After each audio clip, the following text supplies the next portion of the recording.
برادران ملت اسلامی، السلام علیکم ورحمۃ اللہ وبرکاتہ۔ الحمد للہ الحنان المنان الذي خلق الانسان وعلمه البيان، والصلاة والسلام على رسوله سید الانس والجان وعلى آلہ واصحابہ ذوی الخیر والاحسان، اما بعد فاعوذ باللہ من الشیطان الرجیم، بسم اللہ الرحمن الرحیم۔ ان اللہ لا یغیر ما بقوم حتی یغیروا ما بانفسہم، وَإِذَا أَرَادَ اللَّهُ بِقَوْمٍ سُوءًا فَلَا مَرَدَّ لَهُ، صدق اللہ مولانا العظیم۔ بارگاہ رسالت میں آپ صلی اللہ علیہ وسلم میں درود پاک کا ہدیہ پیش کریں۔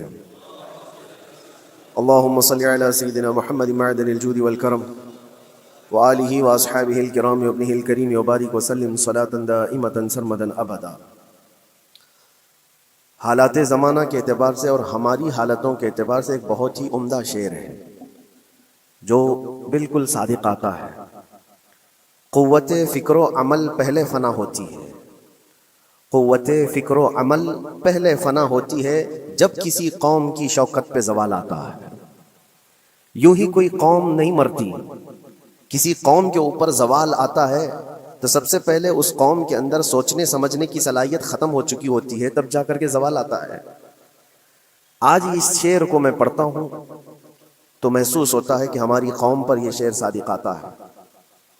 قوت فکر اور عمل یہ پہلے رخصت ہو گئی ہے، جس کی وجہ سے یہ زوال آ رہے ہیں۔ لوگ اب حادثوں پر بیٹھ کر کے چرچا کرتے ہیں، حادثہ ہونے سے پہلے جو فکر ہونی چاہیے وہ مفقود ہے۔ گھر جلنے کے بعد پھر میٹنگ کرنے کا مطلب کیا ہے؟ اس سے سیفٹی کے لیے پہلے سے انتظامات ہوں تو اس کو لائق و فائق اور دانش مندی سمجھا جائے گا۔ آج کے وہی حالات ہیں میرے عزیزوں۔ آپ کو پتہ ہے کچھ قومیں ایسی ہیں جو فیوچر پلاننگ کے لیے 100 سال کے بعد کا سوچتی ہیں، جبکہ یہ اسلام کا حصہ تھا۔ نبی کونین صلی اللہ علیہ وسلم نے 1400 سال بعد ہونے والی چیزوں کی پیشین گوئی فرمائی کہ نہیں فرمائی؟ اللہ کے نبی صلی اللہ علیہ وسلم نے 1000 سال بعد پیدا ہونے والی چیزوں کو پہلے سے بتایا تھا کہ نہیں؟ یہ ساری چیزیں نبی آخر الزمان صلی اللہ علیہ وسلم نے جو بتایا، مطلب یہی تھا کہ اس وقت کے لوگوں کو ضرورت تو نہیں تھی ان حالات کی، پھر بھی حضور ان کو بتا رہے تھے، صحابہ کو۔ آج جو چیزیں پیدا ہونے والی ہیں وہ رسول پاک کو پتا تھا، 1000 سال بعد ہونے والی چیزیں ہیں، لیکن اس وقت کے صحابہ کو یہ باتیں کیوں بتائی جا رہی تھی؟ ان کے حالات تو اس وقت کے نہیں تھے ویسے۔ اس کے باوجود نبی پاک صلی اللہ علیہ وسلم نے ان کو 1000 سال بعد ہونے والی چیزوں کی باتیں اس لیے بتائی کہ یہ دین اسلام فیوچر پلاننگ کے لیے کتنا ایکٹیو ہے یہ سمجھو۔ آگے کے لیے اس لیے بتایا گیا کہ صحابہ اپنی اولاد کو اور وہ اپنی اولاد کو، وہ اپنی اولاد کو یہ بات منتقل کرتے جائیں اور آنے والے حادثوں سے پہلے سے ذہن پریپیئر رہے، تیار رہے۔ دجال کے فتنے کا ذکر کتنی مرتبہ حدیث پاک میں آیا۔ امت کو نبی پاک صلی اللہ علیہ وسلم نے یوں ہی نہیں چھوڑ دیا۔ دجال کا فتنہ آئے گا، یاجوج ماجوج کا فتنہ آئے گا، یہ ساری چیزیں بتائی گئی کہ نہیں؟ ہر مسلمان تقریباً جانتا ہے آخر زمانے میں ایک بہت بڑا فتنہ دجال کی صورت میں ظاہر ہوگا۔ تو یہ باتیں اتنے 100 سالوں سے چل رہی ہیں کہ ذہن تیار ہے اس فتنے کو کہ اگر ایسا فتنہ آیا تو ایمان پر ڈٹے رہنا ہے، جمے رہنا ہے۔ یہ بات ہوتی ہے آگے آنے والے حادثات سے قوم کو باخبر رکھنا۔ آج جو حالات ہیں، جب کبھی کوئی چیز لٹ جائے تو سارے لوگ سڑکوں پر آ جائیں گے یا پھر کسی نشستگاہ پر بیٹھ کر کے رات بھر میٹنگ کر کے چلے جائیں گے۔ یہ حادثے ہونے کے بعد کے جو حالات ہیں یہ وہی چیزیں درشا رہی ہیں کہ قوت فکر و عمل فنا ہو گئی ہے۔ قیادت ہمارے ہاں مفقود ہے، کسی ایک قائد کے تحت کوئی ساری قوم آنا نہیں چاہتی۔ آپ کیا سمجھتے ہیں کہ جو ہمارے ساتھ حالات پیش آ رہے ہیں، کبھی مسجدوں کو لے کر، کبھی خانقاہوں کو لے کر، کبھی بزرگوں کے نام کو لے کر، اب ہمارے وقف کی جائیداد کو لے کر، یہ سارے جو معاملات ہیں یہ اچانک آنے والی چیزیں نہیں ہیں۔ بھانپ لیا گیا ہے تمہاری پوری طبیعت کو، تمہارے مزاج کو، کہ فکر و عمل کی قوت ان کی ختم ہو چکی ہے۔ ان کو 2 چند چیزوں میں ہی راضی کیا جا سکتا ہے۔ دنیا یہ سمجھ رہی ہے، جس کی وجہ سے کھلواڑ پر کھلواڑ ہوتے چلے جا رہے ہیں، اور ان کو یہ بھی پتہ ہے کہ یہ کچھ نہ کر سکیں گے۔ میرے عزیزو، آپ نا امید اور مایوس نہ ہو کہ ہم سے کچھ نہیں ہوگا۔ اللہ کریم چاہے تو ایک بندے سے بھی پوری دھرتی پر زلزلہ لا سکتا ہے۔ اللہ کریم کی ذات پر یقین اور توکل رکھو. سرکار غریب نواز ہندوستان آئے تھے تو بہت بڑی فوج لے کر نہیں آئے تھے, اللہ کی ذات پر بھروسہ کر کے آئے تھے, اور 90 لاکھ لوگوں کے دلوں میں چراغ اسلام جلا دیا تھا. وہ یقین اور توکل کے ساتھ آئے تھے. آج لوگوں کے دلوں کے اندر جو مایوسی اور نا امیدی ڈالی جا رہی ہے کہ کچھ ہوگا نہیں, ابھی کچھ کرنے سے کچھ نہیں ہوگا, یہ نا امیدی اور مایوسی تمہاری طبیعت میں کیوں آئی؟ کیا تمہارا رب تبارک و تعالیٰ کی ذات پر یقین کمزور ہو گیا؟ اگر یہ اس طرح کی بیماری آئی ہے تو پھر بدر پڑھ لینا. جب رسول پاک صلی اللہ علیہ وسلم کے ساتھ وہ صحابہ جا رہے تھے, ان کو اچھی طرح پتا تھا کہ سامنے آنے والی فوج کتنی طاقت لے کر آ رہی ہے. 1000 لوگ آ رہے ہیں, ہاتھی گھوڑے ان کے پاس, ہتھیار اور اسباب ان کے پاس ہے, کھانے پینے کی مزے کی ساری چیزیں لے کر کے آ رہے تھے مکہ والے, اور ادھر صحابہ ننگے پیر ہیں. 313 کے پاس 4 گھوڑے ہیں, پیدل چلے آ رہے ہیں, چھاؤں لینے کے لیے کوئی جگہ تک نہیں ہے ان کے پاس.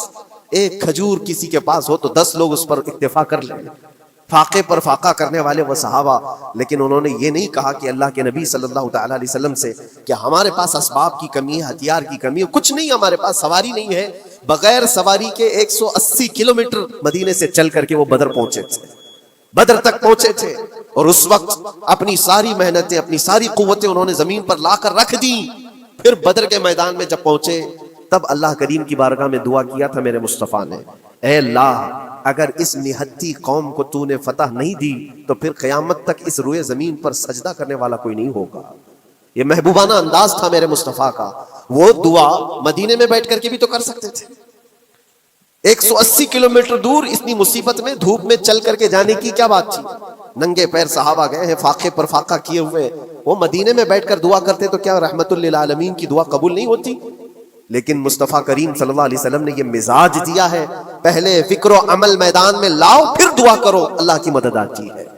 یہاں ہم بیٹھ کر کے یہیں سے دعا کرتے ہیں, کچھ کرنا نہیں ہے, بدلنا نہیں ہے, اور فکر و عمل کو لانا نہیں ہے, تو پھر صرف یہاں بیٹھ کر کے دعا کرنا. یہ تو میرے عزیزوں عورتوں کو ذمہ داری دی گئی ہے کہ تم میدان عمل میں آ نہیں سکتی, تم اپنے گھروں سے دعا کرو اپنے بھائیوں کے لیے. لیکن یہ کام تو اب سارے مردوں نے بھی لے لیا ہے. بہرحال قوت فکر و عمل پہلے فنا ہو جاتی ہے جب کسی قوم کی شوکت پہ زوال آتا ہے. آج یہ جو سارے معاملات ہم دیکھ رہے ہیں, اس کی ایک خاص وجہ میں آپ کو بتانا چاہتا ہوں. آج سے تقریباً 8-9 سال پہلے میرا ایک بیان بھی ریکارڈ موجود ہے, کافی دنوں تک وہ چلتا رہا. میری اپنی بات نہیں تھی. سراج الامہ امام غزالی رحمۃ اللہ تعالی علیہ, انہوں نے لکھا تھا کہ امت پر اگر ایک ایسا وقت آ جائے جب ان کے سامنے ان کے نبی کو گالیاں دی جا رہی ہیں اور امت کچھ نہ کرے, تو پھر وہ انتظار کرے کہ عنقریب وہ وقت بھی ان کے اوپر آنے والا ہے جب ان کی ماؤں, بیٹیوں اور سب عزتوں کو بازار میں نیلام کیا جائے گا اور یہ کچھ نہیں کر سکیں گے. وہ دن آ جائیں گے. بیسک وجہ وہاں سے شروع ہوئی کہ لوگ اپنے عیش و عشرت میں کچھ کمی نہ کر سکے. بارگاہ مصطفیٰ صلی اللہ علیہ وسلم کی گستاخیاں کھلے عام ہوتی رہیں, اور اس پر ہم لوگ جس طرح کے حالات دیکھتے رہے. بہت سارے لوگ تو مجھ کو یہ کہتے تھے, مجھ سے یہ کہتے تھے, کیا ضرورت ہے آپ کو بولنے کی, حالات دیکھ نہیں رہے آپ؟ ظالمو, تم کو اگر کوئی چھوٹی سی ماں کی گالی دے دے تو تم بپھر جاتے ہو اور اس کے اوپر آسمان توڑنے کی بات کرتے ہو, اور ہم اپنے نبی پاک صلی اللہ علیہ وسلم سے کروڑوں ماؤں سے زیادہ محبت کرتے ہیں. اس رسول پاک صلی اللہ تعالیٰ علیہ وسلم پر کوئی بھونکتا رہے اور اس کا جواب نہ تو تم یہ کہتے ہو مصلحت ہے, حالات ایسے ہیں. تو پھر اپنا یہ لباس بدل لینا چاہیے, اپنا نام بدل دینا چاہیے. پھر اس دائرہ اسلام میں رہ کر کے مطلب کیا ہے؟ اسی لیے اقبال نے 100 سال پہلے ایک مزاج دیا تھا, ایمان ہے کیا چیز, اسلام ہے کیا چیز. تم کیا سمجھتے ہو داڑھی ٹوپی اور جبے کبے کا نام اسلام ہے؟ اسلام کیا ہے؟ اقبال نے کہا تھا کہ بارگاہ مصطفیٰ صلی اللہ تعالی علیہ وسلم کے قدموں تک اپنے آپ کو پہنچا دو, یہی دین ہے, یہی دین ہے. گر بہو نہ رسیدی تمام ابو لہبیس, اور اگر تم وہاں تک نہیں پہنچ سکے تو زندگی ابو لہب کی طرح ہے. دین یہ ہے, آبرو ماں زنام مصطفیٰ است, ہم سب کی عزت و آبرو حضور کے نام سے جڑی ہوئی ہے, ان کے نام سے جڑی ہوئی ہے ہماری عزت و آبرو. اور تم اس نام کی حفاظت نہیں کر سکو گے تو آگے یہ سب چیزیں آنے والی ہیں جو آ رہی ہیں. آج لوگ آج واویلا مچا رہے ہیں. یہ بات یاد رکھنا, شیطان کبھی فجر کی نماز کے لیے اٹھا نہیں سکتا, اور اگر اٹھا رہا ہے تو پھر اس کا کوئی مقصد ہے. شیطان اور نماز. آج سکتہ ان کے پاس ہے، طاقت ان کے پاس ہے، حکومت ان کے پاس ہے، ڈپارٹمنٹ ان کے پاس ہے، سب کچھ، جوڈیشری، ہر چیز ان کے پاس ہو، وہ کیا کر رہے ہیں اس سے مجھے مطلب نہیں. میں آپ سے یہ پوچھنا چاہتا ہوں، مجھے رہزنوں سے غرض نہیں، تیری رہبری کا سوال ہے. تم خیر امت ہو، رسول پاک کی امت میں ہو، تمہاری بھومکا جس کو کہا جاتا ہے، تمہاری یہاں پر زندگی کے معاملات یہ بہت زیادہ اہمیت کے حامل ہیں. تم کیسے بن سکتے ہو آج؟ اسی لیے قرآن پاک کی آیت میں نے شروع میں تلاوت کی. رب ذوالجلال فرماتا ہے ان اللہ لا یغیر ما بقوم حتی یغیروا ما بانفسہم، بے شک اللہ تعالیٰ اس وقت تک کسی قوم کی حالت نہیں بدلتا جب تک وہ قوم خود اپنی حالت بدلنے کی کوشش نہیں کرتی. جب تک اپنی حالت بدلنا نہیں چاہتے اس وقت تک اللہ تبارک و تعالیٰ نہیں بدلے گا. وَإِذَا أَرَادَ اللَّهُ بِقَوْمٍ سُوءًا فَلَا مَرَدَّ لَهُ، اور اللہ تعالیٰ کا یہ جلال بھرا ارشاد تو سنو. یہ 13ویں پارے کی سورہ رعد کی آیت ہے. اللہ کریم فرماتا ہے اور جب اللہ کسی قوم کے ساتھ سختی کا معاملہ کرنا چاہے، پکڑ کرنا چاہے، تو پھر کوئی طاقت اس کو ٹال نہیں سکے گی. رب تبارک و تعالیٰ جب کسی قوم پر عذاب لانا چاہے تو کوئی اس کو ٹال نہیں سکے گا. تو بدلو. اسی لیے اکثر یہ کہا جاتا، میں تو اپنی تقریروں میں جو چند مجھے چیزیں یاد رہتی ہیں وہ عرض کیے دیتا ہوں، باقی مجھے شعر و شاعری زیادہ یاد نہیں رہتی، لیکن جو دل پہ لگتی ہیں باتیں وہ ذہن میں محفوظ ہو جاتی ہیں. کسی شاعر نے کہا تھا جگہ جگہ کے تھک چکے ہیں تمہیں یہ ہنگامے، نشاتے لذت خواب گراں بدل ڈالو. کیا مطلب ہے؟ روز ایک ایک ہنگامہ ہوتا ہے، تم کو جگا رہا ہے. اٹھ جا اے مسلمان، اٹھ جا. نشاتے لذت خواب گراں بدل ڈالو. لمبی نیند سونے کی جو عادت پڑی ہوئی ہے اس مزے کو بدل ڈالو. غلط روی سے منازل کا بعد بڑھتا ہے، مسافروں رویش کارواں بدل ڈالو. شاعر نے کہا ہے ادھر ادھر کی لے میں چلتے رہو گے تو منزل لمبی ہو جائے گی. جس راستے پر تمہیں چلنا ہے اگر بار بار ادھر ادھر مڑتے رہو گے، غلط روی اس کو کہتے ہیں، غلط چلنے سے منازل کا بعد بڑھتا ہے، منزل لمبی ہو جاتی ہے، جہاں پہنچنا تھا وہ پہنچ ہی نہیں پاؤ گے. اسی لیے شاعر کہتا ہے مسافروں رویش کارواں بدل ڈالو. قافلے کے چلنے کا جو طریقہ ہے اس کو بدل لو تم. یہ پوری کی پوری بات ہم پر فٹ ہوتی ہے. چلنے کا انداز بدل ڈالو اے نوجوانوں. جہاں کسی کے گھر میں آگ لگی وہ دھواں اٹھ رہا ہو، اور اگر کوئی نوجوان اندر بیٹھ کر کے یہ کہتا ہو کہ یہ ساون کا موسم ہے یا پھر یہ ابر رحمت ہے، تو اس کی سوچ پر ہم کیا کہیں. جہاں آج پوری قوم قسم پرسی کے عالم میں ہو، امت محمدیہ کے یہ حالات آج دیکھ رہے ہیں، روزانہ دیکھ رہے ہیں. تم شیئر تو کرتے ہو، ہر جگہ شیئر کرتے ہو، اور سارے ریلز پر تم جو دیکھتے ہو ہنگامے روز، صرف ہندوستان کے نہیں پوری دنیا بھر کے. فلسطین کے مظلوم بچوں کی لاشیں دیکھتے ہو اور شیئر کر کے آگے بڑھ جاتے ہو. ان کی چیخیں، ان کے راکھ کے ملبے، ان کا ڈھیر، ان کے تباہ و برباد گھر، ایک ایک قبر میں 80 لوگوں کی لاشیں، یہ سب کیا تم نہیں دیکھتے؟ شیئر کر کے آگے بڑھ جاتے ہو. یہی تو ہنگامے ہیں جو تمہیں دھگا رہے ہیں. جگہ جگہ کے تھک چکے ہیں تمہیں یہ ہنگامے. ہنگامے خود ہی تھک گئے، یہ اٹھتا نہیں ہے، اٹھتا نہیں ہے. ایک دور وہ تھا 100 سال پہلے کا جب یہاں پر موجود انگریز اس قوم کو دیکھ کر یہ کہنے پر مجبور ہو گیا تھا یہ فاقہ کش موت سے ڈرتا نہیں، ذرا بھوکیوں پر بھوکا رہتا ہے لیکن موت سے ڈرتا نہیں. روح محمدی اس کے بدن سے نکال دو. روح محمدی ان کے بدن میں تھی. انگریز تھر تھراتے تھے. اس قوم کا کوئی جواب ہی نہیں ہے. سب سے زیادہ اگر کسی چیز سے ڈرایا جا سکتا ہے تو موت سے، اور یہ قوم ایسی ہے کفن تو اپنے کندھے پر لے کر گھومتی ہے، جہاں موت آ جائے سو جائے. یہ فاقہ کش موت سے ڈرتا نہیں ذرا. روح محمدی اس کے بدن سے نکال دو. یہ کس کی بات تھی؟ انگریزوں کی بات تھی. اور آج حالات بدل گئے ہیں. سارا کا سارا زمانہ تم پر آج بھوکے بھیڑیا کی طرح جھپٹ پڑا ہوا ہے. اور ان حالات میں آپ سے سوال کرتا ہوں، ایک طرف تیز آندھیاں چل رہی ہیں، ایک طرف گھر کے اندر آگ لگی ہوئی، ایک طرف بھوک اور پیاس کی شدت ستا رہی ہے، ایک طرف تمہارے بھائی بہنوں کی بیماریاں ستا رہی ہیں. جب اتنے سارے معاملات ہو تو اے نوجوانوں بتاؤ تم کیا کرو گے اس وقت؟ رات بھر بیٹھ کر گیم کھیلو گے؟ کیا یہ گیم کھیلنے کا وقت ہے؟ اس نوجوان پر کیا یہ افسوس نہیں ہوتا کہ اس کے پوری امت کے حالات ایسے ہیں کہ بچوں کی چیخیں نکل رہی ہیں اور اس کو پب جی سے فرصت نہیں ہے، ریل بنانے سے فرصت نہیں ہے، یہ مجرے کرتا ہوا گھوم رہا ہے. مسجدیں ویران کیوں ہیں؟ خالی کیوں ہیں؟ تم نے مسجدوں کو ویران رکھا تو مسجدیں تباہ ہونے شروع ہو گئیں، دوسروں کی نظر ہونے لگ گئیں. اور اس پر لوگوں کی غلط نظریں پڑنے لگ گئی. آ جاؤ اے مسلمانوں میرے مصطفیٰ کریم صلی اللہ تعالی علیہ وسلم کی ہدایات پر. ایک بات چیلنج کے ساتھ کہتا ہوں, تمہارا نام اگر نبی پاک صلی اللہ علیہ وسلم کے نام سے جڑا ہے تو یہ چیلنج کے ساتھ میں کہتا ہوں, اس رہتی دنیا میں تمہیں پوری طاقتیں مل کر وہ عزت نہیں دے سکتی جو میرے مصطفیٰ کے قدموں کی وابستگی دے گی. کوئی تمہیں عزت نہیں دے سکتا.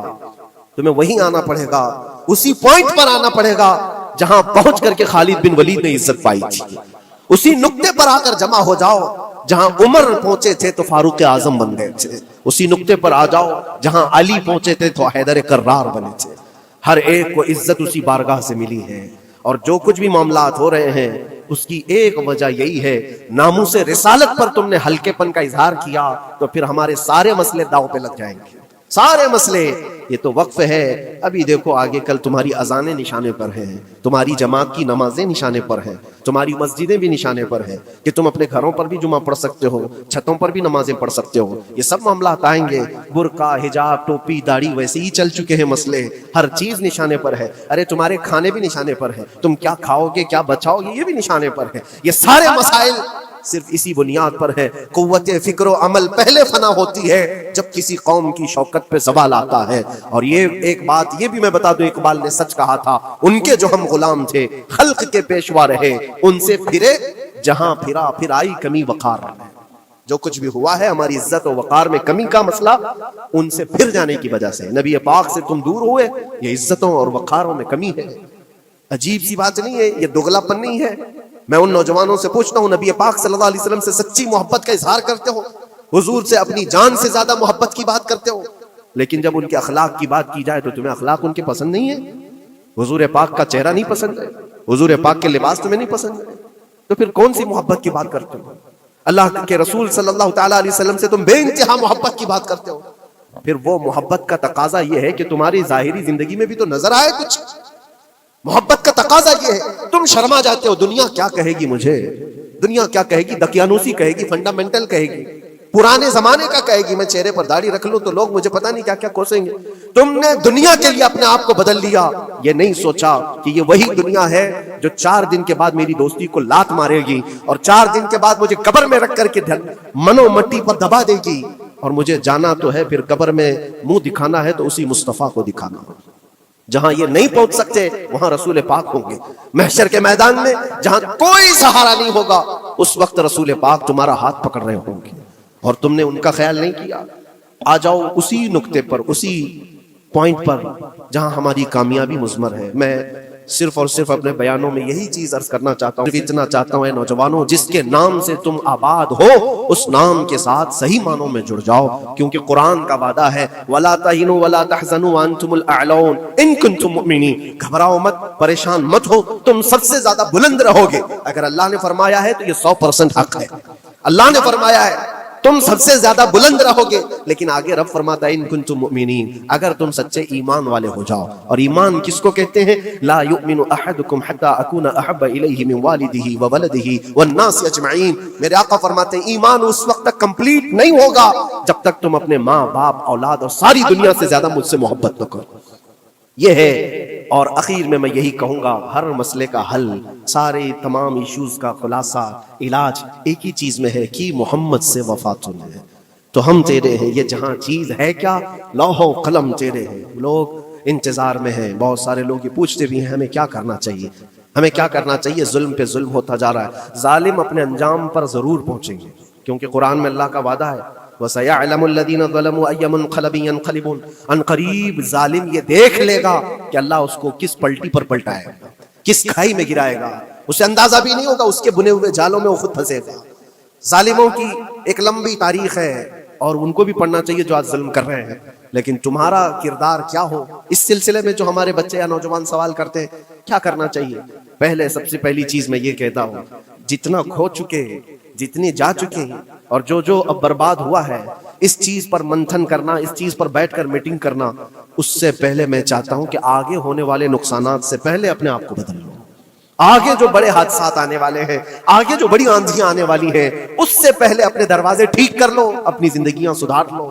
جو ہو گیا ابھی یہ نقصان تو بہت بڑا نقصان ہے امت کا, جو کچھ بھی ہوا ہے، مسجدیں، معبدیں، خانقاہیں، مزارات، اولیاء کی ذات، بزرگوں کے نام، قرآن، اسلام، دین، یہ ساری چیزوں پر جو حملے ہوئے، لیکن آگے چل کر کے تمہارے وجود پر سوال ہوگا، تمہاری نسلوں پر سوال ہوگا، تمہارے علم دین پر سوال، تمہاری محراب پر، تمہارے ممبر پر. کل کو دیکھنا یہ آزادی بھی ختم کر لی جائے گی، ممبر سے کوئی کھلے عام بول بھی نہیں سکے گا. یہ آج جو ہم بیان کر رہے ہیں، آگے چل کر کے دیکھنا یہ آوازیں بھی بند کر دی جائیں گی. یہ کھلے عام کوئی مولوی بول نہ سکے، جو ہم چاہیں وہی بولے. میرے عزیزوں، اس وقت کے ان حادثوں سے بچنے کے لیے میں کہتا ہوں ابھی اپنے آپ کو بدل لو، مسافروں روش کارواں بدل ڈالو، اٹھو وگرنہ حشر نہ ہوگا پھر کبھی، دوڑو کہ زمانہ چال اپنی چل گیا. اللہ کریم ہم سب کی قوت فکر و عمل پھر سے عطا فرمائے. رب تبارک و تعالی ہمارے اتحاد و اتفاق نصیب فرمائے. رب تبارک و تعالی دامن مصطفیٰ میں سارے مسلمانوں کو جمع ہونے کی توفیق عطا فرمائے. گنبد خضرا کی چھاؤں میں مولا ہمیں عزت و وقار عطا فرمائے. رب تبارک و تعالی ظالموں کو جلد ان کے ٹھکانے پر پہنچا دے. اے کریم خدا رحم الراحمین، مولا ہمارے شاعر اسلام کے ساتھ جو کچھ بھی ہو رہا ہے، غیب سے تو مولا مدد کے اسباب پیدا فرما دے. ہمارے درمیان مولا قیادت اور سچی قیادت عطا فرما. اے کریم خدا رحم الراحمین، خصوصاً تیرے دربار میں التجا ہے مولا، فلسطین کے نہتے مظلوموں کی غیب سے مدد فرما. جبرائیل امین کی تائید انہیں عطا فرما. رحمت کے فرشتوں سے ان کی مدد فرما. مولا پورا شہر راکھ کے ڈھیر پر ہے. اے کریم خدا خوشیاں دیکھے انہیں زمانہ بیت گیا، مولا ان کے گھروں میں خوشیاں عطا فرما. اے اللہ ان بلکتی ہوئی ماؤں کو، ان کی جو گودیں اجاڑ دی گئی ہیں، ان کے گھر جو برباد کیے گئے ہیں، ان کے شہیدوں کو قبول فرما. ان کے زخموں کو مولا تو شفا عطا فرما. اے کریم خدا خصوصیت کے ساتھ ان کے، ہمارے اور تیرے دشمنوں کو ہلاک و برباد فرما دے. ان کی زمین ان کے لیے تنگ فرما دے. ربنا وآتنا ما وعدتنا على رسلك ولا تخزنا يوم القيامة انك لا تخلف الميعاد برحمتك يا ارحم الراحمين. وآخر دعوانا الحمد لله رب العالمين.